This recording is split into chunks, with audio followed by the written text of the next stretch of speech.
अगर आप भी यूपी स्कॉलरशिप 2025-26 का फॉर्म रिन्यूअल अर्थात नवीनीकरण करना चाहते हैं, तो विशेष करके ये वीडियो आपके लिए है। वीडियो को ध्यान से देखेंगे, सारी चीज़ों को समझेंगे। इस वीडियो में हम सभी बच्चों के बारे में बात करेंगे, चाहे आप किसी भी क्लास या फिर कोर्स के स्टूडेंट्स होंगे, जैसे कि 9, 10, 11, 12 या फिर यूजी, पीजी और डिप्लोमा के कोई कोर्स वगैरह कर रहे होंगे।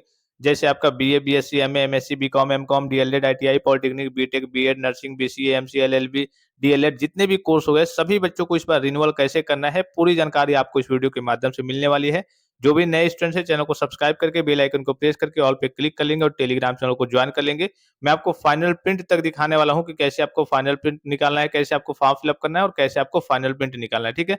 सबसे पहले आपको क्या करना है, आपको गूगल में जाना है। गूगल में जाकर के आपको यूपी स्कॉलरशिप सर्च करना है। यूपी स्कॉलरशिप की ऑफिशियल वेबसाइट पे आप गूगल में जाएँगे, यूपी स्कॉलरशिप सर्च करेंगे, सबसे ऊपर आपको यूपी स्कॉलरशिप की ऑफिशियल वेबसाइट देखने को मिलेगी। इसी वाले ऑप्शन पे क्या करना है, आपको क्लिक करना है। जैसे इस पे क्लिक करेंगे, आपके सामने कुछ इस प्रकार का इंटरफेस ओपन होके आएगा। यहाँ पे देखिए एक स्टूडेंट्स का ऑप्शन आपको देखने को मिल रहा होगा। इस स्टूडेंट्स वाले ऑप्शन पे क्या करना है, आपको क्लिक करना है। जैसे इस पे क्लिक करेंगे, थोड़ा-सा आपको वेट करना है, उसके बाद से आपके सामने कुछ इस प्रकार का इंटरफेस ओपन होके आएगा। इसी में आपको नीचे की ओर स्लाइड करके आना है, एक स्टूडेंट्स का ऑप्शन देखने को मिल जाएगा। इसी के नीचे आना है, एक आपको फ्रेश का ऑप्शन देखने को मिल जाएगा, लॉगिन फ्रेश। इसके नीचे आना है, आपको रिन्यूअल फॉर्म फिल अप करना है, यहाँ पे दिख रहा होगा आपको लॉगिन रिन्यूअल का ऑप्शन एक देखने को मिलेगा, ठीक है? ये जो रिन्यूअल की बात करते हैं, ये आपके कक्षा 10 के बच्चों के लिए है, ये 12 के बच्चों के लिए है और ये आपके यूजी, पीजी और डिप्लोमा के बच्चों के लिए है, जैसे कि BA, BSc, MA, MSc, BCom, MCom, DElEd, ITI, polytechnic, BTech, BEd, nursing, BCA, MCA, LLB जितने भी कोर्स हो गए, सभी के लिए तीसरा ऑप्शन है और चौथा ऑप्शन भी पोस्ट मैट्रिक के बच्चों के लिए है, लेकिन अदर स्टेट वाले बच्चों के लिए है। मैं इस वीडियो में post matric other than inter के बच्चों का करने वाला हूँ रिन्यूअल। आपका जो भी क्लास और कैटेगरी होगी, उस हिसाब से आपको क्या कर लेना है, सिलेक्ट कर लेना है। उसके बाद से इसी पे आपको क्लिक कर देना है। उसके बाद से आपके सामने कुछ इस प्रकार का इंटरफेस ओपन होके आएगा। यहाँ पे देखिए आपको अपने स्कॉलरशिप का रजिस्ट्रेशन नंबर जो होता है आपके फॉर्म पे होगा, जब आपने पहली बार फ्रेश फॉर्म फिल अप किया था। उस पे एक आपका आवेदन संख्या होता है, रजिस्ट्रेशन संख्या होता है, उसको यहाँ पे फिल अप करना है। ओटीआर नंबर यहाँ पे फिल अप करना है। अब ओटीआर नंबर होता क्या है, इस बार से ये नया रूल लाया गया है कि सभी बच्चों को एक ओटीआर का रजिस्ट्रेशन करना होगा। एक नॉर्मल सा ये ई-केवाईसी है, जिसमें आपका आधार का और मोबाइल नंबर का वेरिफिकेशन वगैरह होता है, ऑथेंटिकेशन वगैरह होता है।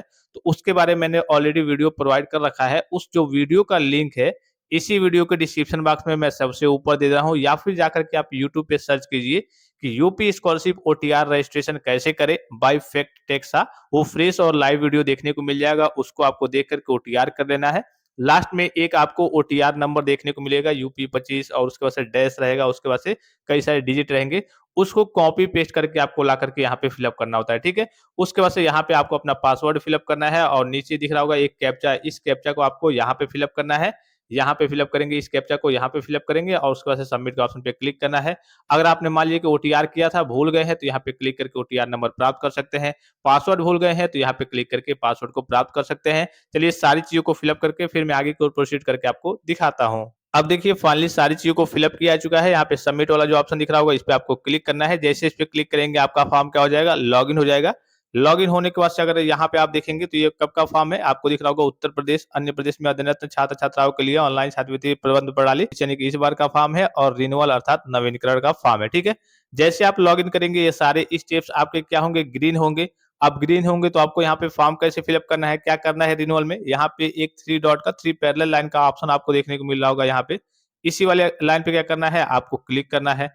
जैसे इस पे क्लिक करेंगे, आपके सामने कुछ इस प्रकार का इंटरफेस ओपन होके आएगा। यहाँ पे अगर आप देखेंगे, तो जितने भी ऑप्शंस हैं, जैसे पहले आपने रजिस्ट्रेशन किया होगा फ्रेश में, फिर आपने आधार नंबर का वेरिफिकेशन किया होगा, मोबाइल नंबर का, फिर आज और जाति का वेरिफिकेशन वगैरह किया होगा, एनपीसीआई का वेरिफिकेशन किया होगा, ठीक है?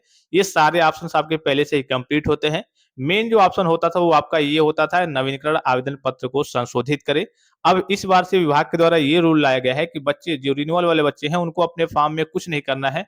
उनको बस क्या करना है, ओटीआर करना है, फॉर्म को लॉगिन करना है और फाइनल प्रिंट निकाल करके कॉलेज में सबमिट कर देना है। और जितने भी डिटेल्स है, आपके मान लीजिए कि सेकंड ईयर में होंगे या फिर कुछ किसी कोर्स के फाइनल ईयर में होंगे, तो आपके कह लीजिए कि जितने भी डिटेल्स है, गत वर्ष के प्राप्तांक, पूर्णांक, आपका रिजल्ट में आप पास हैं या फिर फेल हैं, आपके एडमिशन की डेट क्या है, आपने फीस कितना जमा किया है, वो सारे वेरिफिकेशन आपके इंस्टीट्यूट कॉलेज के द्वारा किए जाएंगे। आपको कुछ नहीं करना है, ठीक है? तो अब आपको करना क्या है, यहाँ पे जो बच्चे अपने नाम का कह लीजिए कि इनकम सर्टिफिकेट लगा दिए हैं, वो कॉलेज में बात करके जब डॉक्यूमेंट जमा करेंगे, तो अपने गार्जियन के नाम का इनकम सर्टिफिकेट दे देंगे।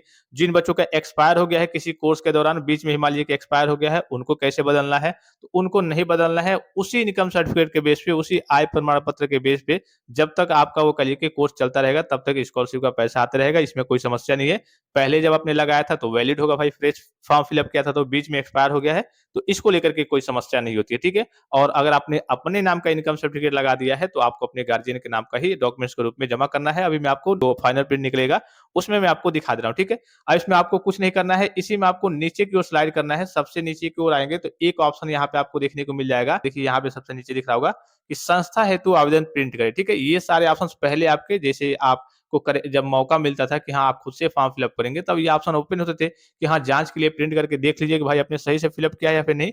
लेकिन ये कोई भी ऑप्शन आपको ओपन नहीं होंगे, क्यों नहीं होंगे? क्योंकि आपको फिल अप करने का कुछ मौका ही नहीं मिल रहा है, सारे काम आपके कॉलेज के द्वारा किए जाएँगे। तो यहाँ पे इस वाले ऑप्शन पे क्या करना है, आपको क्लिक करना है। जैसे इस पे क्लिक करेंगे तुरंत आपको अपना फाइनल प्रिंट जो है वो देखने को मिल जाएगा। यहाँ पे आपको मैं दिखा दूँ लाइव तरीके से, जिस भी डेट में आप फाइनल प्रिंट करते हैं फॉर्म फिल अप करके, तो वो डेट आपको यहाँ पे देखने को मिल जाता है। जैसे कि यहाँ पे दिख रहा होगा संस्था में जमा करने हेतु, और यहाँ पे दिख रहा होगा आपको छाप तारीख क्या है, 11, आज डेट क्या है, 11 अक्टूबर 2025, और यहाँ पे आपको दिख रहा होगा 11 अक्टूबर 2025, ठीक है? तो इसमें अब आपको क्या करना है, यहाँ से क्लिक करके प्रिंट कर लेना है, या फिर यहाँ से नहीं होता है, कभी-कभी यहाँ से नहीं होता है, हालाँकि हो जा रहा है, अभी फिलहाल में हो जा रहा है। अगर नहीं भी होता है तो यहाँ पे एक ऑप्शन मैं आपको दिखा दे रहा हूँ, यहाँ पे 3 डॉट दिख रहा होगा, इस पे क्लिक करेंगे और एक शेयर का ऑप्शन यहाँ पे दिख रहा होगा, इस पे क्लिक करेंगे तब भी आपको प्रिंट का ऑप्शन देखने को मिल जाएगा, तो दोनों जगहों से आप प्रिंट कर सकते हैं। ये चीज़ आप समझ गए। अब इसको प्रिंट करके आप क्या करेंगे, इसी में सबसे नीचे आएँगे, क्या-क्या डॉक्यूमेंट्स जमा करना है। एक और चीज़ का ध्यान रखेंगे, बीच में हो सकता है आपके माताजी का नाम, आपका कह लीजिए कि डेट ऑफ बर्थ वगैरह, आपका ईयर किस साल आपने हाई स्कूल पास किया था, ये सारी चीज़ें, कुछ चीज़ें शो ना हो रिन्यूअल में, तो इसको लेकर के आपको घबराना नहीं है कि हाँ, ये चीज़ शो ना हो रहा है। नहीं हो रहा है। जब आपने फ्रेश फॉर्म फिल अप किया था, तो सारी चीज़ों को फिल अप किया था। वर्तमान में रिन्यूअल में कई सारी चीज़ें शो नहीं होती हैं आपके प्रिंट में, तो इसको लेकर के आपको घबराना नहीं है, ये आपका फॉर्म सही है, ठीक है? आपको इसी में सबसे नीचे की ओर आना है, यहाँ पे नीचे की ओर आएँगे तो देखेंगे कौन-कौन से डॉक्यूमेंट्स आपको जमा करने हैं। तो देखिए मैंने क्या कहा था कि आवेदक, आवेदक कौन है? आवेदक के माता-पिता या फिर अभिभावक के आय प्रमाण पत्र की छाया प्रति, यानी कि आवेदक आप हो गए, आपके माता-पिता के नाम का इनकम सर्टिफिकेट चाहिए, या फिर अगर आपके माता-पिता इस दुनिया में नहीं है, तो जिस भी गार्जियन अभिभावक के यहाँ आप रहते होंगे, चाचा-चाची, नाना-नानी, दादा-दादी, बुआ-फूफा, उनके नाम का ही इनकम सर्टिफिकेट आपको जमा करना है। फिर इसी में दूसरा पॉइंट देख लीजिए, आवेदक के जाति प्रमाण पत्र की छाया प्रति, यानी कि आवेदक कौन है? आप है। जाति प्रमाण पत्र आपके नाम का रहेगा, लेकिन जो इनकम सर्टिफिकेट रहेगा वो आपके गार्जियन के नाम का रहेगा। ऑफिशियली यहाँ पे मेंशन भी है और नोटिस भी आपने देखा होगा, रेगुलर वीडियो देखते होंगे तो, ठीक है? उसके बाद से फीस की रसीद वगैरह, जो फीस आप कॉलेज में जमा करते हैं उसकी रसीद वगैरह, अगर आप SC/ST से हैं तो बहुत ज़्यादा ज़रूरी नहीं है। गैप है कक्षाओं के बीच में, तो गैप का सर्टिफिकेट, हॉस्टल में रहते हैं तो हॉस्टल की फीस की रसीद वगैरह, थोड़ा-सा स्कॉलरशिप का पैसा ज़्यादा आता है। बैंक पासबुक की फोटोकॉपी वगैरह, जिसपे IFSC कोड वगैरह, अकाउंट नंबर वगैरह सही से मेंशन हो। हाई स्कूल का आपका कल का रिजल्ट रहेगा, फिर आपका प्रीवियस ईयर का आपका रिजल्ट लगता है।